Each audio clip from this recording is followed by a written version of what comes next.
My name is Bridget, and I'm about to tell you how my sister tried to steal my $800,000 house just 3 days after my husband's funeral, using a 1-year-old baby as her weapon. She thought grief had broken me. She thought I'd be too weak to fight back. But what she didn't know was that my late husband Adam had predicted her betrayal months before his death and left me everything I needed to expose her lies in front of 20 witnesses at a child's birthday party. The moment she pulled out that forged will, claiming her son Lucas was Adam's secret child, I almost laughed. Because tucked safely in my phone were medical records that would destroy her elaborate con in seconds. Before we dive into this family betrayal, please take a moment to like and subscribe, but only if you genuinely enjoy stories about justice being served. I'd love to know where you're watching from and what time it is there. Drop a comment below. Now let me take you back to where this nightmare began, the day Adam died. It was a Tuesday morning in March, when I woke up to silence. Not the peaceful kind, the wrong kind. The kind that makes your heart stop before your brain catches up. Adam always snored softly, a sound I'd complained about for 12 years of marriage. That morning, there was nothing. Adam? I touched his shoulder. Cold. Too cold. The aneurysm had taken him in his sleep. One moment he was there, the next, gone. No warning, no goodbye, just silence. The next few days blurred together, funeral arrangements, flowers, casseroles from neighbors, and Cassandra, my younger sister, suddenly everywhere. "I'll handle the caterers," she said, taking my phone before I could respond. "You need to eat," she insisted, pushing another plate at me. "Where does Adam keep the important papers?" she asked on day 2, rifling through his home office. I was too numb to question her sudden helpfulness. Cassandra and I had never been close. She'd always resented that I married well, that Adam and I had built something solid while she jumped from one failed relationship to another. But grief has a way of making you stupid, making you grateful for any hand that reaches out. "The lawyers will need the deed to the house," she said, opening drawers in Adam's desk. "And his will. You know where he kept the will, right?" "Everything's in the bank safety deposit box," I mumbled, not really paying attention. Adam was meticulous about that stuff. She paused, her hand frozen on a drawer handle. "Everything?" "He said it was safer there. Said he'd seen too many families torn apart by missing documents." Cassandra's jaw tightened for just a second. Then she smiled, that practiced real estate agent smile she used on clients. Smart man, always thinking ahead. What I didn't tell her was that Adam had given me very specific instructions about those documents. 3 weeks before his death, he'd sat me down, completely serious. "If anything happens to me," he'd said, "don't let anyone pressure you about money. Not even family, especially not family." I'd laughed it off then. Adam was only 40, healthy, successful. We had time. We didn't. The day after the funeral, Cassandra showed up at my door at 7 a.m. with coffee and Lucas on her hip. "You shouldn't be alone," she announced, pushing past me into the kitchen.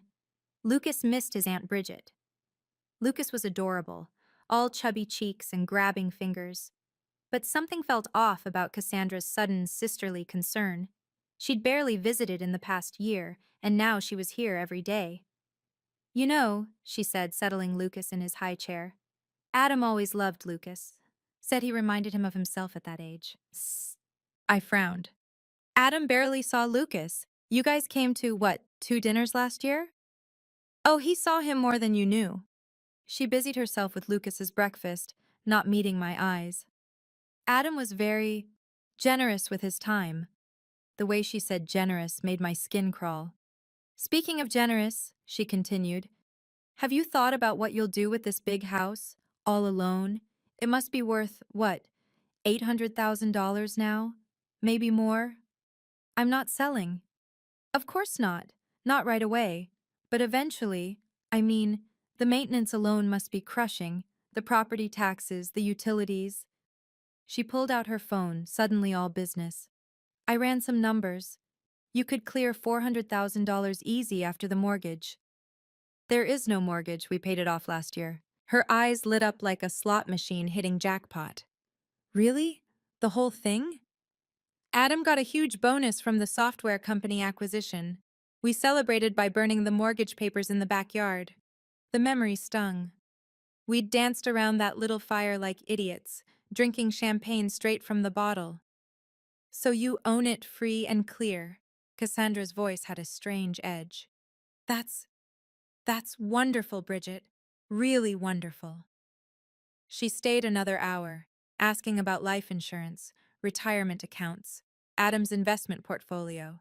Each question dressed up as concern, but feeling more like an inventory. As she packed up Lucas's things, she paused at the door. Oh, Lucas's first birthday party is this Saturday. You should come.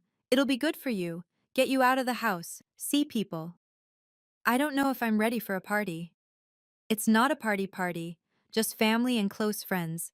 Please, Lucas would want his aunt there. She squeezed my hand. We're family, Bridget. We need to stick together now. I should have heard the threat in those words, but all I heard was my little sister, finally trying to bridge the gap between us. Okay, I said. I'll come. That night, I sat in Adam's office, surrounded by the ghosts of our life together. Every corner of this house held a memory. The kitchen island where he'd proposed over Chinese takeout. The master bathroom we'd renovated ourselves, fighting over tile colors. The spare bedroom we'd painted yellow, then repainted white, when the fertility treatments failed. This house wasn't just property. It was our entire marriage, built into walls and floors. $800,000. That's what Cassandra saw when she looked at my home. A number on her real estate calculator. But for me, this was where Adam taught me to make his grandmother's lasagna, where we slow danced to Sam Cooke at 2 a.m. when neither of us could sleep, where he held me through 3 miscarriages and whispered that we were enough, just the two of us. I pulled out our financial folder. Adam had insisted on paper copies of everything. Our savings, $50,000, life insurance, $250,000. Enough to live on for a while, but not forever. At 38, I had decades ahead of me. The house was my security, my stability. If I lost it, I'd lose everything. My phone buzzed. Cassandra again. Just thinking, you should probably get Adam's will from the bank before Saturday. You know, just to have everything sorted, peace of mind. Why Saturday? Why before Lucas's party? Another text. Mom's been asking about your plans. She's worried about you rattling around in that big house alone. Then another. BTW. Lucas has been saying Dada a lot lately. Isn't that sweet? Even though his father's not around. That last text made me pause. Cassandra had never told anyone who Lucas's father was. She'd shown up pregnant 18 months ago, refused to name the dad, and had Lucas on her own. Mom had theories. A married man, probably. Someone who couldn't or wouldn't claim the baby. But why mention it now? I walked to the window, looking out at the backyard where Adam and I had burned those mortgage papers. He'd been so happy that night. But also, relieved? Like we'd crossed some finish line I didn't know we were racing toward. Always keep the receipts, Bridget, he'd said that night, holding me close. Always keep proof of what's yours. At the time, I thought he meant the house papers. Now, standing in his empty office, I wondered if he'd meant something else entirely. Thursday morning, my mother called. Cassandra says you're being stubborn about the house. I nearly dropped my coffee. What? She's just worried about you, sweetheart. That big house, all those memories. Maybe a fresh start would help. Mom, Adam's been gone a week. I'm not selling our home. No one's saying sell, but maybe share? Family helps family, Bridget. Cassandra's struggling with Lucas on her own. She makes good money in real estate. The market's been slow. Mom's voice took on that tone, the one she'd used my whole life when defending Cassandra. And raising a baby alone is expensive. You and Adam never had children. You don't understand the costs. That stung exactly where she'd aimed it. Besides, Mom continued, Adam would want you to help. He was always so generous. How would you know what Adam wanted? A pause. Cassandra mentioned he'd been helping her, with Lucas. Helping how? Oh, you know, advice, support. He understood what it was like for her. My hand tightened on the phone. Adam barely knew Lucas. Men don't always share everything with their wives, sweetheart. The implication hung there like a bad smell. I wanted to scream at her, defend Adam, defend our marriage. But Mom had already moved on. Just come to the party Saturday. Family should be together right now. After she hung up, I sat in the silence of my kitchen, trying to make sense of what I was hearing. Cassandra was building some narrative, painting a picture I didn't recognize. Adam, involved with Lucas? Adam, keeping secrets? I knew my husband. We'd shared everything. Our dreams, our failures, our Friday night Netflix passwords. He couldn't. My phone rang. Harold Mitchell, Adam's lawyer and golf buddy. Bridget, I'm so sorry I missed the funeral. I was in depositions in Seattle. His voice was warm, paternal. How are you holding up? I'm managing. Listen, we should meet soon about Adam's estate. He was very specific about his wishes. Very thorough. Thorough? He updated everything 6 months ago, said he wanted to make sure you were protected. Harold paused. He also left me some sealed instructions, said I should open them if anyone contested the will or made claims against the estate. My pulse quickened. What kind of claims? He didn't specify, but Adam was one of the most careful men I knew. If he thought something might happen, Harold trailed off. Can you come by Monday? We'll go through everything properly. Yes, Monday's fine. But even as I agreed, I knew Monday might be too late. You know, as I tell this story, I realize how many red flags I missed in my grief. Have you ever had someone close to you take advantage during your weakest moment? I'd love to hear your thoughts in the comments below. And hey, if you're finding value in this story, if it's resonating with you, please hit that like button. It really helps others find these stories too. Let me know where you're watching from. It's amazing how universal these family dynamics can be, whether you're in California or Kentucky, New York, or New Mexico. Now, let me tell you about the party that changed everything. Saturday arrived gray and drizzling, fitting weather for my mood. I sat in my car outside Cassandra's rental house, watching guests arrive with wrapped presents and cheerful smiles. Normal people living normal lives, while I was walking into something that felt increasingly like a trap. Inside, the living room was transformed into a circus theme. Bright balloons, a banner reading, "Lucas is one," and about 20 people I half recognized. Cassandra's work friends, some cousins from Mom's side, neighbors. Bridget! Cassandra swooped over, air-kissing my cheek. She wore a red dress that screamed, "Look at me." You came! I said I would. Everyone. She clinked a spoon against her wine glass, though it was barely noon. My sister's here, Adam's widow. The room went quiet. Why did she phrase it like that? Not my sister Bridget, but Adam's widow. Like that was my only identity now. People murmured condolences, the same empty phrases I'd heard all week. But there was something else in their looks. Curiosity? Pity? Or did they know something I didn't? Lucas is napping, Cassandra said, loud enough for everyone to hear. He was up all night. He's been so fussy lately, missing missing familiar faces. Mom appeared at my elbow. He does look like Adam, doesn't he? Around the eyes? I stared at her. What? Lucas. Those brown eyes. Just like Adam's. 40% of the world has brown eyes, Mom. She patted my arm. Denial is part of grief, sweetheart. What the hell was happening? I felt like I'd walked into a play where everyone knew their lines except me. My phone buzzed. Harold Mitchell. Tried calling. Important, you know. Adam had medical procedures documented. Call me. Before I could step outside to call him back, Cassandra clinked her glass again. Everyone, before we wake Lucas for cake, I have an announcement. The room fell silent. She stood in the center, that real estate smile plastered on her face, but her eyes were sharp as glass. This has been a difficult week for our family. Losing Adam so suddenly. She dabbed at her eyes, though they were dry. But I believe in truth, in honesty, even when it's painful. My stomach dropped. Whatever was coming, she'd rehearsed it. This was why she'd wanted me here, surrounded by witnesses.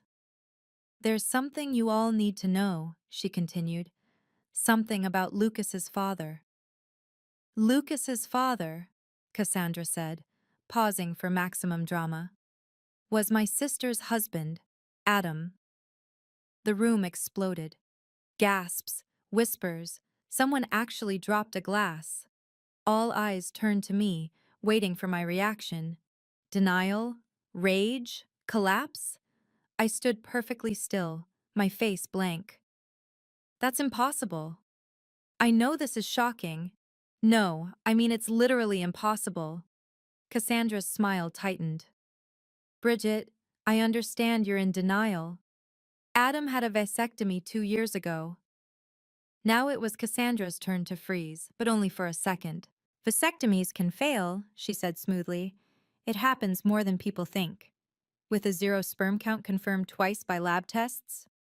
A murmur rippled through the crowd, but Cassandra wasn't done.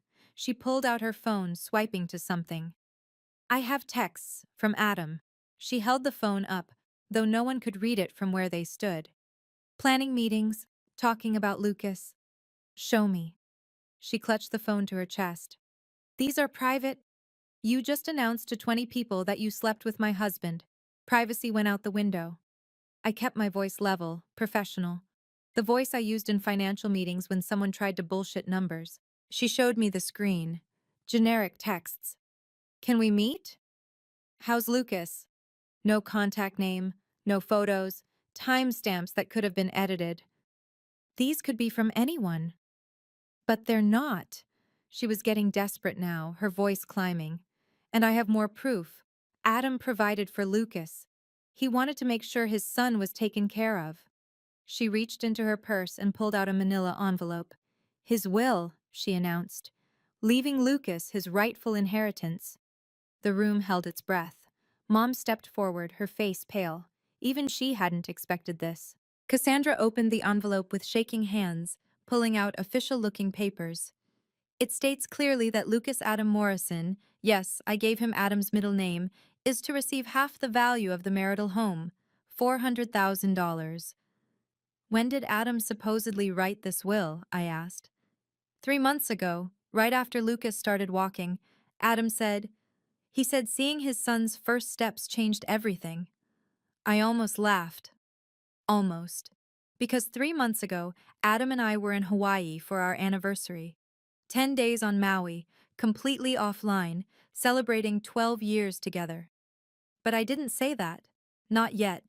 Instead, I said, may I see the will? 3 months ago. The timeline Cassandra had chosen was perfect, actually, if you didn't know the details of our life.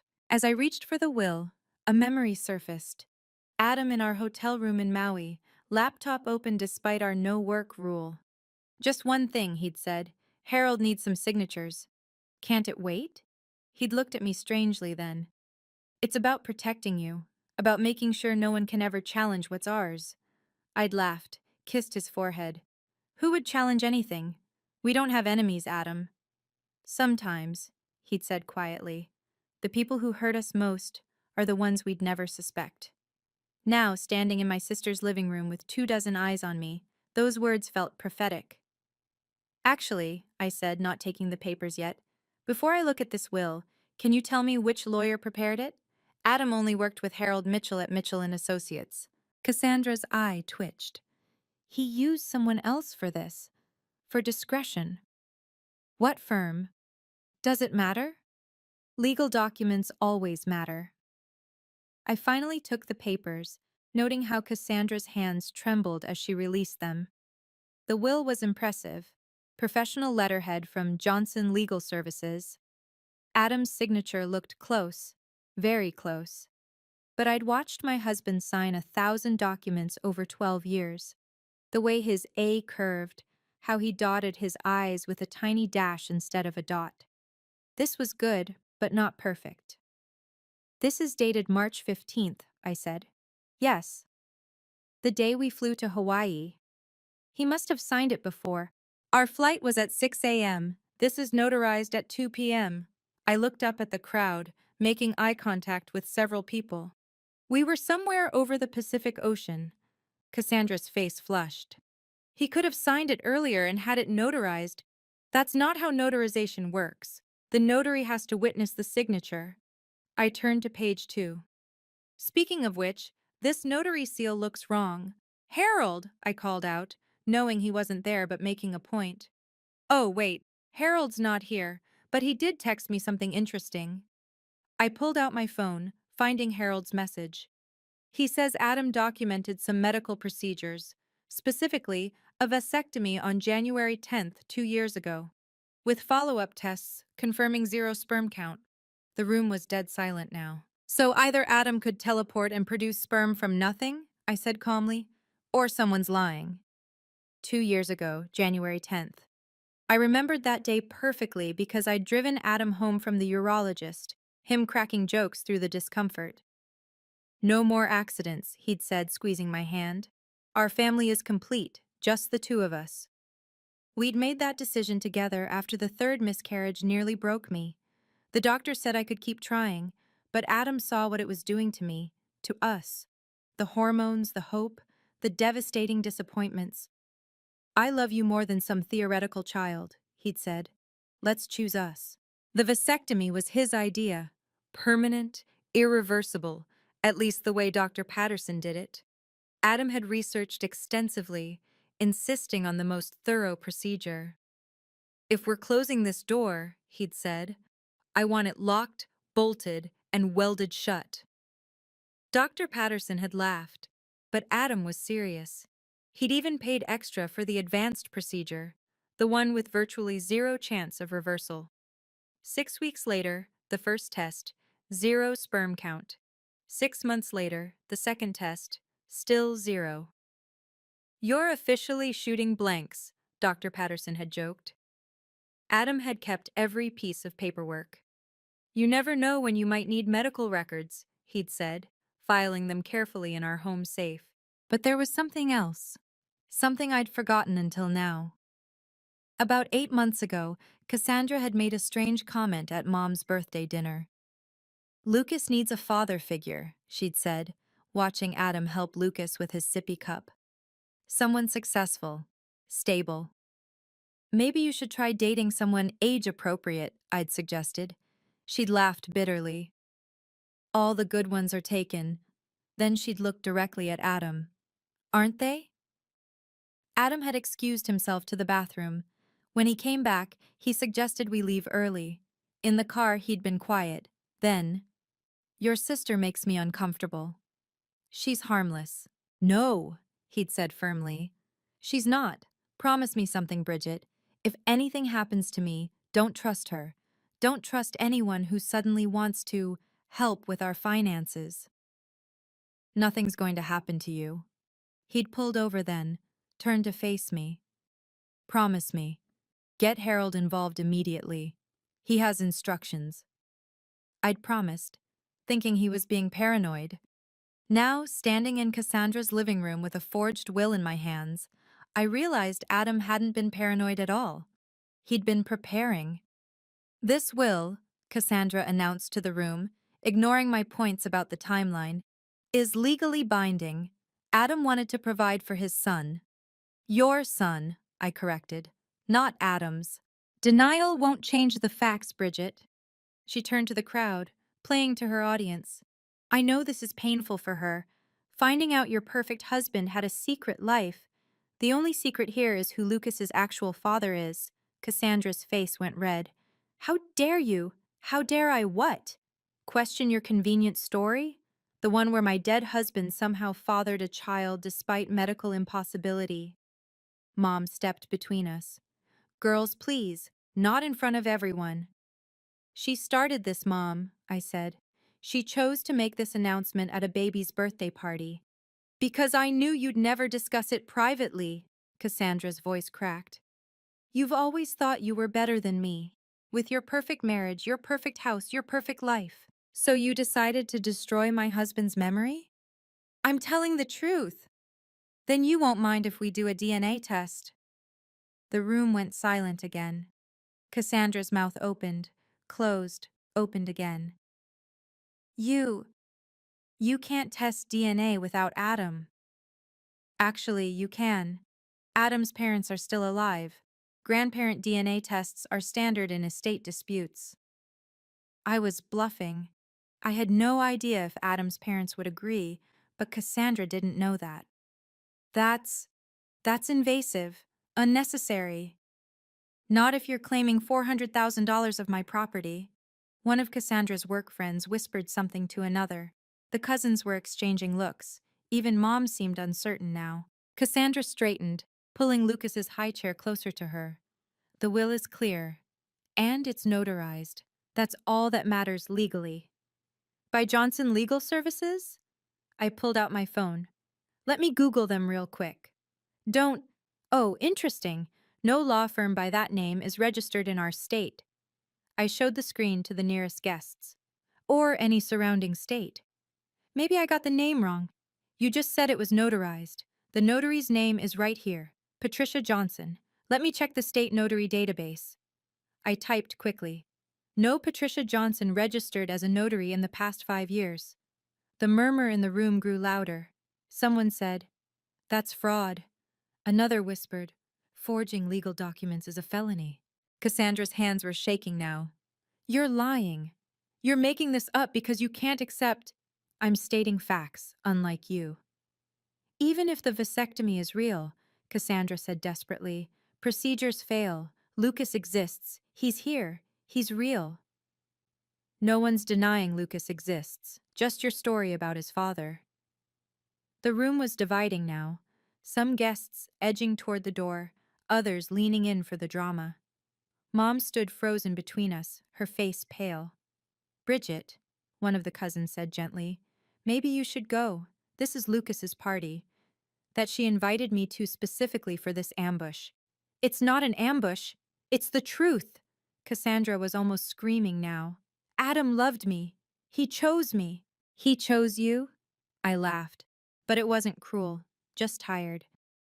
"Adam couldn't stand you. He thought you were manipulative and greedy."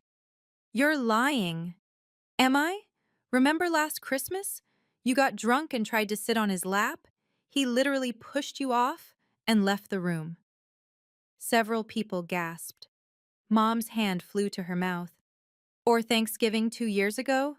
I continued. "When you accidentally walked in on him showering at Mom's house? He installed a lock on that bathroom door the next day. Those were misunderstandings. Or my birthday dinner when you showed up in that dress, the one with basically no back, and kept touching his arm. He asked me to never leave him alone with you again." Cassandra's face was purple now. "You're making all this up. You're jealous because he wanted me." "I have the text, Cassandra. Adam's real text to me. About how uncomfortable you made him. About how he thought you were unstable." I pulled out my phone, scrolling to old messages. Here's one from 18 months ago. "Your sister just called me at work. Again. How did she even get my direct line?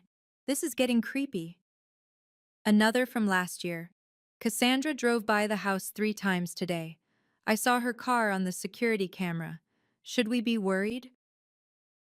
The room was dead silent except for Lucas starting to fuss in his high chair. And here's my favorite from 6 months ago. "If Cassandra ever claims I'm involved with her in any way, she's lying. I'm documenting this in case she escalates. Harold has copies of everything." I looked up at my sister. "He knew, Cassandra. He knew you were planning something. He just didn't know he'd die before you tried it." At this point in the story, I need to pause and ask, have you ever had someone try to rewrite history after a person died? Someone who thought grief would make you too weak to fight back? I'm curious about your experiences. Drop a comment below. And if this story is resonating with you, if you're feeling that satisfaction of watching truth come to light, please hit that like button. It helps more people find these stories of standing up for yourself. Now, let me tell you how Adam protected me from beyond the grave, and how my sister's lies finally completely unraveled. I set my phone down and looked directly at Cassandra. Now, about this will, should we call the police about the forgery? Or would you like to admit the truth first? I. I. She was cornered, and everyone could see it. Let me make this easier, I said, pulling up another number on my phone. Harold Mitchell is Adam's actual lawyer. He has Adam's real will, properly executed and notarized. Should I call him? No! The word exploded out of her. Why not? If your will is real, there's no problem. The room watched like we were a tennis match, back and forth, truth against lies. The notary might have made a mistake with the seal, Cassandra tried weakly. And the law firm that doesn't exist? I could have gotten the name wrong. And Adam signing it while flying over the Pacific? She was crying now, but they weren't tears of grief. They were tears of someone caught. You don't understand, she sobbed. I'm drowning. Lucas needs so much and I can't afford it all. The rent, the daycare, the formula.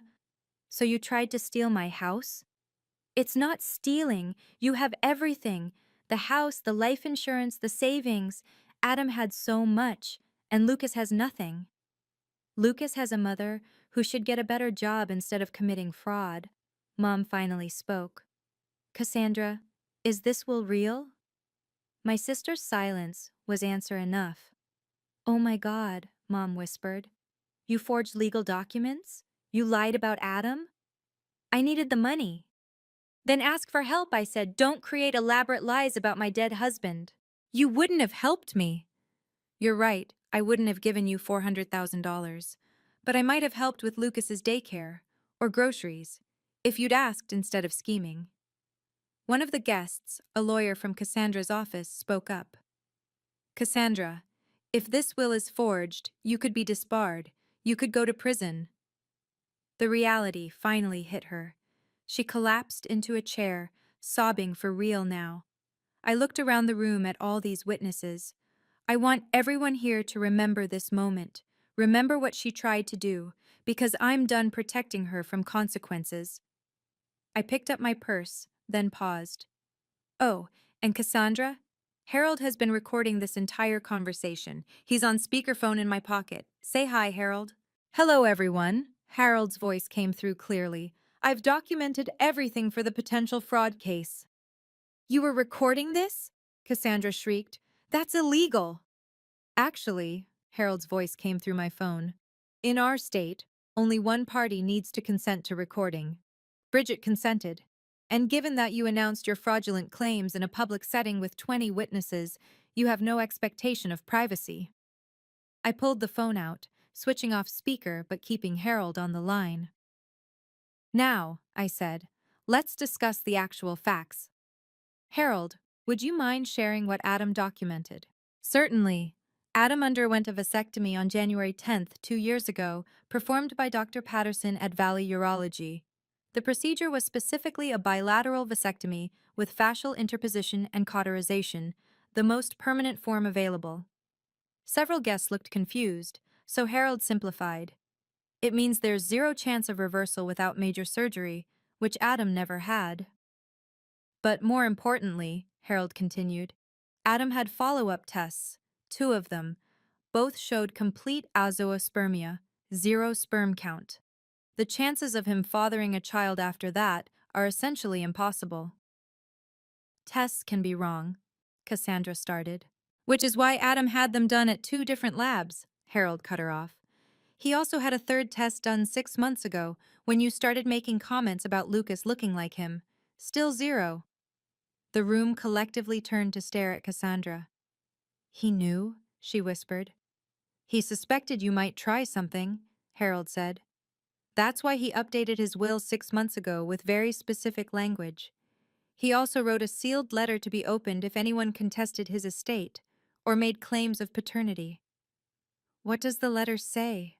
Mom asked quietly. I can't share the full contents without Bridget's permission, but I can say this. Adam documented every inappropriate interaction with Cassandra over the past 2 years. Every unwanted advance, every suspicious comment, every time she showed up at his office uninvited. Cassandra's work friends were backing away from her now. The cousins looked horrified. Even Mom had stepped away. He also included security camera footage, Harold added, of Cassandra attempting to enter their house when no one was home, 3 separate occasions. I was checking on things, Cassandra protested. With the spare key you had made without permission? I asked. Yeah, we knew about that too. Adam changed the locks and installed cameras because of you. Lucas started crying, the only innocent person in this mess. Despite everything, I felt sorry for him. None of this was his fault. Harold, I said, can you come to the house? I think we need to handle this formally. I'm actually in my car outside. I thought you might need backup. The room stirred. Cassandra's face went white. 2 minutes later, Harold Mitchell walked in, 62 years old, silver-haired, carrying the authority of 40 years in law. He had a briefcase and a presence that made everyone stand a little straighter. Ms. Morrison, he addressed Cassandra formally, I need you to understand the seriousness of your actions. Forging a will is a Class C felony in this state. It carries up to 5 years in prison and $10,000 in fines. I didn't. You presented a forged document with intent to commit fraud. 20 witnesses saw you. He pulled out a folder. This is Adam's actual will, executed properly 6 months ago. Would you like me to read the relevant sections? Cassandra said nothing. Harold opened the document. To my wife, Bridget Morrison, I leave the entirety of my estate, including but not limited to our home at 445 Maple Drive, all bank accounts, investment portfolios, and personal property. He flipped a page. There's also this addendum. I specifically state that I have no children, biological or adopted. Any claims to the contrary are false. I have medical documentation to support this. But there's more, Harold continued.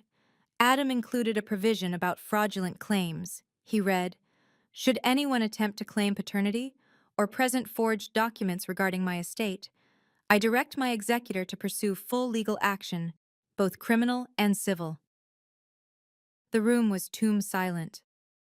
As executor, Harold said, I'm obligated to follow Adam's wishes. However, Bridget, as the primary beneficiary, you have some say in how we proceed. All eyes turned to me. I could destroy Cassandra, press charges, pursue the fraud case, probably send her to prison. Lucas would grow up with his mother in jail. But I thought about Adam. What would he want? Not revenge, but protection. Not cruelty, but justice. Here's what's going to happen, I said. Cassandra, you're going to write a full confession about the forged will. Harold will keep it on file. If you ever come near me, my property, or make any claims against Adam's estate again, Harold will take that confession to the police. That's blackmail. That's mercy, Harold corrected. The alternative is, I call the district attorney right now. Cassandra looked around the room desperately, searching for an ally, but everyone had stepped back, creating a circle of space around her like she was contagious. Mom? She pleaded.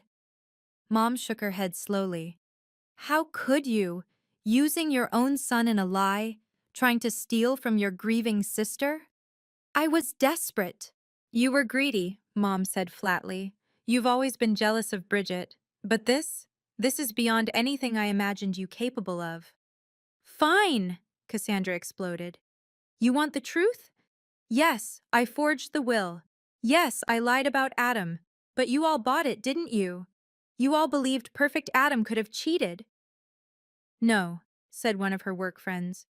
We were just too polite to call you a liar to your face, but we all knew something was off. Adam would never, said our cousin Janet. He looked at Bridget like she hung the moon. And you, another cousin pointed at Cassandra, You've been weird about Adam for years. Remember that Christmas when you got drunk and said he was wasted on Bridget? More people started chiming in, memories surfacing of Cassandra's inappropriate behavior around Adam. The pattern was clear to everyone now. So who is Lucas's father? Mom asked quietly. Cassandra's face crumpled. Some guy from a conference in Vegas. He's married. He doesn't even know. The final truth.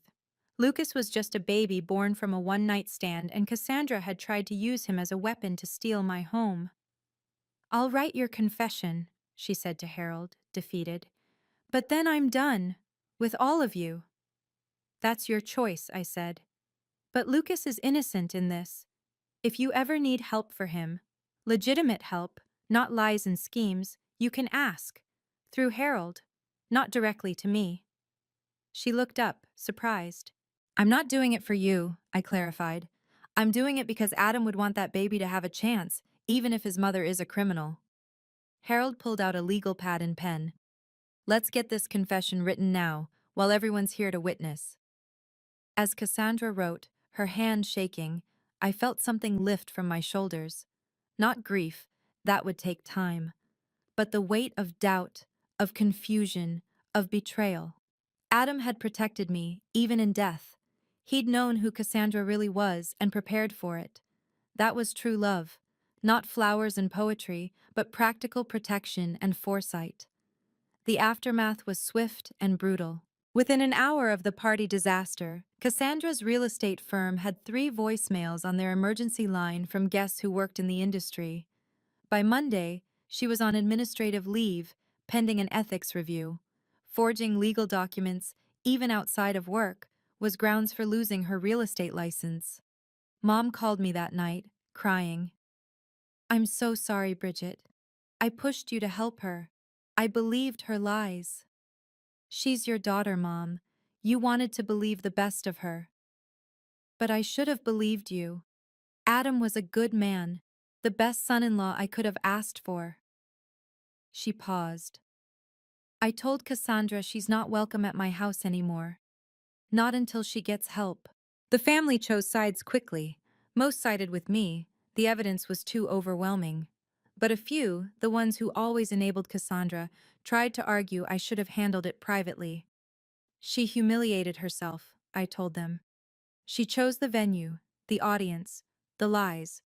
I just provided the truth. Harold filed the confession with multiple safeguards. Copies went to his office safe, my bank deposit box, and a third location Cassandra didn't know about. If she ever tried anything again, she'd face immediate prosecution. But the real vindication came a week later when Harold opened Adam's sealed letter. It was 3 pages, handwritten, dated 6 months before his death. My darling Bridget, it began, if you're reading this with Harold, it means Cassandra has tried something, and I'm not there to protect you. I'm sorry for that, but I'm not sorry for preparing for it. He detailed everything, every uncomfortable encounter, every suspicious question about our finances, every time she'd joked about what would happen if something happened to him. She once asked me completely seriously if I'd ever considered having an affair. When I said absolutely not, she said, "But what if Bridget never found out?" That's when I knew she was dangerous. The letter continued. I've taken precautions. The vasectomy was partly about us choosing our path, but also insurance against any claims. I've documented everything. Harold has video files, emails, even a recording of her propositioning me at last year's Christmas party. You are the only woman I've ever loved, will ever love. Don't let anyone, especially Cassandra, make you doubt that. I chose you every day for 12 years. I choose you still. I cried reading it. Not from sadness, but from the sheer relief of being known, protected, loved so thoroughly. 3 weeks after the party, I made a decision that surprised everyone, including myself. I sold the house, not because Cassandra had tainted it, but because Adam and I had built that life together. Without him, it was just walls and memories. I found a smaller place, still nice but more manageable, the kind of place where I could start fresh. The sale netted 820,000. The market had gone up. I put most of it into investments, following the plan Adam and I had made years ago. But I did something else too. I set up a college fund for Lucas, $50,000, locked until he turned 18, with one condition. Cassandra could never touch it. Harold would oversee it, and Lucas would only get access if he went to college or trade school. Why? Mom asked when I told her. Because Lucas didn't choose his mother. He didn't choose to be used as a weapon, and Adam would have wanted to help an innocent kid, even if he couldn't stand the kid's mother. Cassandra found out through Mom. She tried to refuse it, pride probably. But when Harold explained she had no say in it, that it was between me and Lucas's future, she broke down. She sent one text through Harold. "Thank you. I don't deserve your kindness." She was right. She didn't. But this wasn't about her. I also did something Adam would have laughed about. I took self-defense classes, not physical, legal. I learned about wills, estates, fraud, family law. I learned how to protect myself with knowledge, the way Adam had protected me with preparation. 6 months later, I heard through family gossip that Cassandra had moved to Portland. She'd lost her real estate license, but found work as an administrative assistant. She was in therapy, supposedly, working on her issues. I didn't care about her redemption arc. That was her journey, not mine. My journey was different. It was about learning to live with grief while honoring love. It was about being strong enough to enforce boundaries while compassionate enough to help an innocent child. It was about becoming the person Adam always believed I was: capable, strong, and unwilling to be anyone's victim. The house on Maple Drive sold to a young couple expecting their first child. When I handed over the keys, the wife said, "This place feels loved, like happy people lived here." They did, I told her. We really did. A year after Adam's death, I finally opened the last envelope Harold had been holding. Adam had labeled it, "For Bridget, 1 year later." Inside was a letter in a USB drive. "My love," the letter began. "If you're reading this on schedule, it's been a year. I hope the grief has softened. I hope you found your footing. I hope Cassandra didn't cause too much damage before Harold stopped her." I laughed through tears. Even dead, Adam knew exactly how things would play out. On this USB drive is something I've been working on. It's not romantic or sentimental. It's practical, because that's how I loved you. Practically, thoroughly, completely. The USB contained a complete financial plan for the next 40 years of my life. Investment strategies, budget projections, even recommendations for when to sell the house. When it feels too big, not when someone tells you to. He'd thought of everything. But at the end, there was a video file. Adam, sitting in his office, looking directly at the camera. "Hi, Bridge," he said, and my heart cracked all over again. "If you're watching this, I'm gone, and you've survived the first year. I'm so proud of you." He smiled, that crooked smile that made me fall in love at 26. "I need you to know something. I wasn't perfect. I made mistakes. But loving you wasn't one of them. Fighting to protect you, even from your own family, wasn't one of them." He leaned forward. "Cassandra is going to try something. I don't know what, but she's been escalating. The way she looks at our life, our home, it's not normal. So I've prepared everything Harold needs to stop her. But here's the important part. After you stop her, after you protect what's ours, I need you to let it go. Don't carry anger. Don't let her poison your future. Set your boundaries, enforce them, but then live your life." He paused, looked down, then back up. "Find happiness again, Bridget. Date someone when you're ready. Travel to all those places we planned to see. Take the cooking class you always talked about.